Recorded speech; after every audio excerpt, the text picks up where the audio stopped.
திராட்சைக்கு உள்ள இருக்கக்கூடிய விதை இருக்கு இல்லையா, அந்த விதையில வந்து ரிசர்வெட்டால் அப்படின்னு ஒரு பொருள் இருக்கு.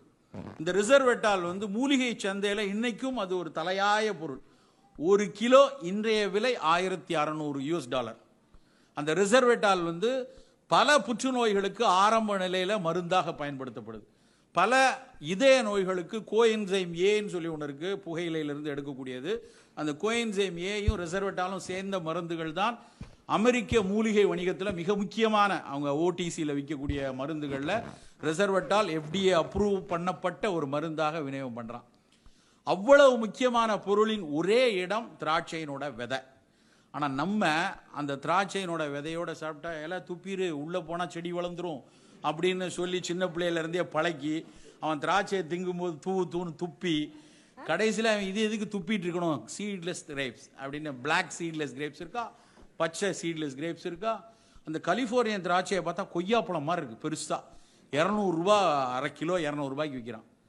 நாம் எவ்வளவு முட்டாளாக இருக்கோம்னு பாருங்கள். நம்ம ஊரில் நமக்கு பக்கத்தில் இருக்கக்கூடிய இந்த திண்டுக்கல்ல இருந்து வரக்கூடிய பன்னீர் திராட்சையில் ரிசர்வெட்டாலோடு இருக்கக்கூடிய விதை அவ்வளவு அளவாக இருக்குது.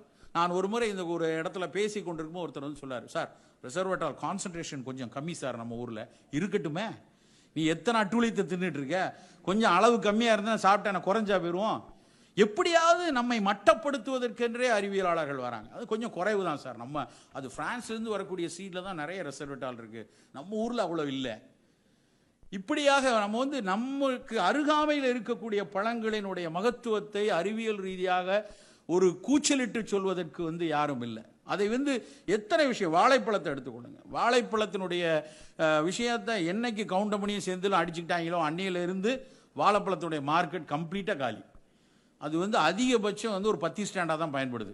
எல்லார் வீட்லேயும் சாமி முன்னாடி வச்சு பத்தியை சொறி வைக்கிறதுக்கு மட்டும்தான் வாழைப்பழம். வாழைப்பழம் ஒரு விஷயத்தை எடுத்தோம்னா இந்த பக்கம் களியக்காவலையிலிருந்து இந்த பக்கம் தருமபுரி வரைக்கும் எத்தனை வெரைட்டி இருக்கு. ஒரு செவ்வாழைப்பழமோ ஒரு நேந்திரன் வாழையோ களியக்காவலை பகுதியில் கிடைக்கும், நம்மளுடைய தமிழ்நாட்டுடைய பார்டர்.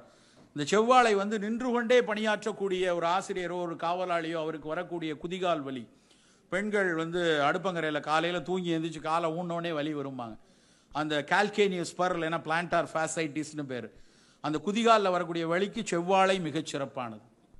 ஒரு குழந்தை வெயிட் போட மாட்டேங்குது, ரொம்ப மெலிந்திருக்கான்னா அவனுக்கு நேந்திரன் வாழை.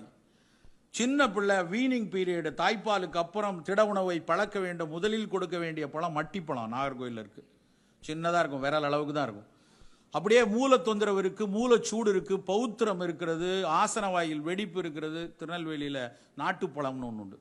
அதை உரிச்சோம்னா நாரும் பழமும் இணைந்து இருக்கும். எது தோல் எது நாருன்னு தெரியாத அளவுக்கு அதிக நார்ச்சத்துள்ள ஒரு பழம் வந்து இங்கே நம்ம முந்தன் வாழைன்னு சிலர் சொல்லுவாங்க, நாட்டுப்பழம். அது நாட்டு வாழைப்பழம். அப்படியே இந்த பக்கம் திருச்சியில் வந்து மோரிஸ் பார்த்தீங்கன்னா பெண்களுக்கு வெள்ளைப்படுதலுக்கும் வயிற்றில் புண்கள் இருந்தால், குடல் புண்கள் இருந்தால் உடலின் சூடை குறைக்கிறதுக்கு அந்த மோரிஸ் வாழைன்னு பச்சை கலரில் இருக்கக்கூடிய வாழை.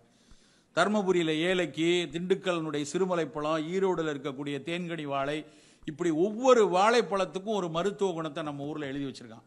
எங்கேயாவது வந்து மடகாஸ்கருடைய ஆப்பிளுக்கு இந்த மாதிரி மூலம் போகும், இல்லைன்னா வந்து ஆஸ்திரேலியாவில் இருக்கக்கூடிய ஆரஞ்சுக்கு வரும்னு எங்கேயும் எவிடன்ஸ் இல்லை.